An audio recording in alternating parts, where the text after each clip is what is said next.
Laras, selamat datang di Bataknesia Channel.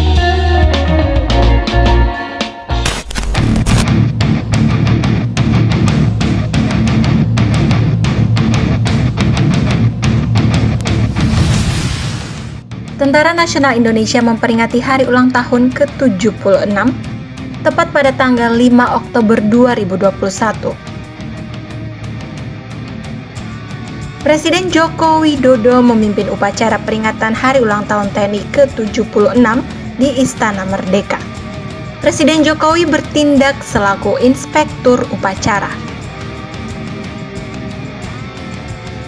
Bapak Jokowi didampingi Wakil Presiden Ma'ruf Amin, Panglima TNI Marsikal TNI Hadi Cahyanto, Kasat Jenderal TNI Andika Perkasa, Kasat Laksamana TNI Yudo Margono, serta Kapolri Jenderal Listio Sigit Prabowo. Terlihat juga dalam upacara tersebut hadir para Menteri Kabinet Indonesia Maju, di antaranya Menko Polhukam Mahfud MD, Menteri Pertahanan Prabowo Subianto. Namun menariknya sahabat Bataknesia Channel, dalam video live streaming yang disiarkan langsung akun resmi Sekretariat Presiden, terdapat sejumlah putra Batak yang ikut ambil bagian dalam memperingati hari ulang tahun TNI ke-76 tahun 2021. Para putra Batak ini cukup tersorot sangat jelas dan memiliki peran penting dalam upacara memperingati hari ulang tahun TNI ke-76.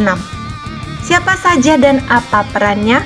Langsung saja simak ulasan berikut ini.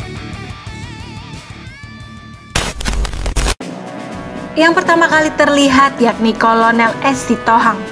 Dalam video tersebut terlihat bahwa Kolonel S. Sitohang berjalan di belakang mengikuti Presiden Jokowi sambil membawa dokumen berwarna merah. Beliau merupakan ajudan Presiden Joko Widodo. Berikutnya yang tersorot dalam video tersebut yakni Letnan 1 J. Simorangkir. Dalam upacara hari ulang tahun TNI ke-76 tahun ini, beliau dipercaya berperan sebagai petugas pengucapan Sabta Marga TNI.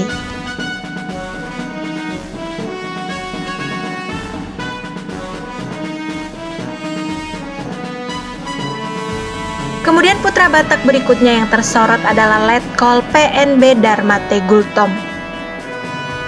Beliau dipercaya sebagai flight leader dengan kode Golden Flight, melintas di atas Istana Presiden dengan menggunakan pesawat tempur T-50I Golden Eagle. Di akhir pertunjukan pesawat tempur, Presiden juga menyapa para pasukan TNI yang bertugas di dalam dan di luar negeri. Pasukan pertama yang disapa oleh Presiden Jokowi yakni pasukan perdamaian Lebanon, di mana Satgas TNI Kongo Unifil Lebanon dipimpin oleh Kolonel Infantri Amril Haris Siregar. Dalam video tersebut terlihat bahwa Kolonel Siregar memaparkan hasil kerja dan kondisi pasukan TNI di Lebanon. Demikian informasi singkat mengenai putra Batak yang ikut ambil bagian dalam perayaan HUT TNI ke-76 tahun 2021.